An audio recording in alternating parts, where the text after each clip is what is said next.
ស្ដីបងប្អូនប្រិយមិត្តពុកម៉ែបងប្អូនទាំងអស់គ្នាជាពិសេសប្រិយមិត្តដែលនិយមតាមដាននិងផ្សងសំណាងជាមួយឆ្នោតយួន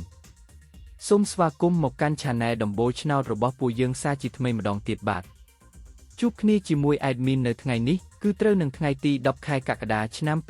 2026ពុកម៉ែបងប្អូនដឹងទេថាថ្ងៃនេះ Admin បានសម្រិតសម្រាំងដើម្បីនាំយកនៅក្របលេខពិសេសដែលមានសង្ឃឹមខ្ពស់មកចែកជូនបងប្អូនយកទៅផ្សងសំណាងហើយលាភហើយជ័យហើយលុយចូលហោប៉ៅទាំងអស់គ្នាណាបាទប៉ុន្តែមុននឹង Admin ទម្លាយលេខតម្រុយឆ្នោតសម្រាប់ថ្ងៃនេះAdmin សូមចិត្តពុកម៉ែបងប្អូនសូមជួយចុចប៊ូតុង Subscribe ម្នាក់មួយព្រមទាំងចុច Like និង Comment ពាក្យថាហេងហេងនៅក្រោមវីដេអូនេះម្នាក់មួយផងដើម្បីជាកម្លាំងចិត្តដ៏ធំធេងសម្រាប់ Admin ក្នុងការខំប្រឹងរកលេខល្អលេខឈុតមកចែកជូនបងប្អូនដោយឥតគិតថ្លៃជារៀងរាល់ថ្ងៃ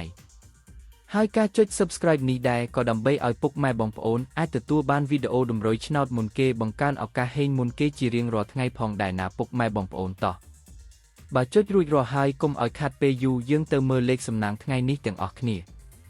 អូខេបងប្អូនចំពោះលេខត្រេង2ខ្ទង់ដែល Admin បានសម្រាំងទុកយ៉ាងស្អាតសម្រាប់ថ្ងៃនេះរួមមានខ្ទង់ទី1គឺលេខ54ខ្ទង់ទី2គឺលេខ76ខ្ទង់ទី3គឺលេខ00និងខ្ទង់ចុងក្រោយគឺលេខ09ចំណែកឯឆ្នោត3ខ្ទង់វិញម្ដងដែលជាលេខធំលេខបុកកំប៉ុងបងប្អូនអាចយកទៅលេងគុណបានគឺមានលេខ544គុណ127គុណនិងលេខ5178គុណបាទរីឯសម្រាប់បងប្អូនដែលចូលចិត្តលេងលេខអូសខ្ទង់ដើម្បីការពារនិងធានាសុវត្ថិភាពខ្ពស់ថ្ងៃនេះ Admin សូមណែនាំឲ្យអូស2ខ្ទង់គឺអូសខ្ទង់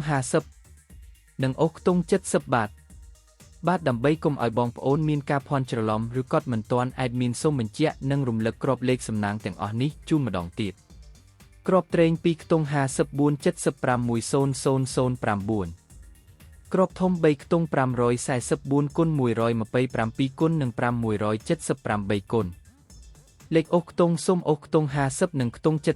70បងប្អូនអាចកត់ទុកឥឡូវនេះបានលេខទាំងនេះសង្ឃឹមខ្ពស់មែនទែនសម្រាប់ថ្ងៃទី10នេះបាទ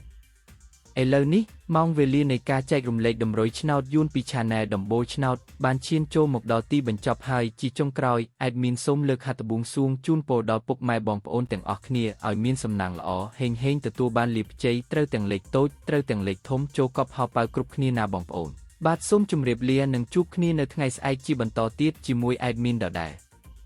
សំណាងល្អទាំងអស់គ្នាណាបាយបាយ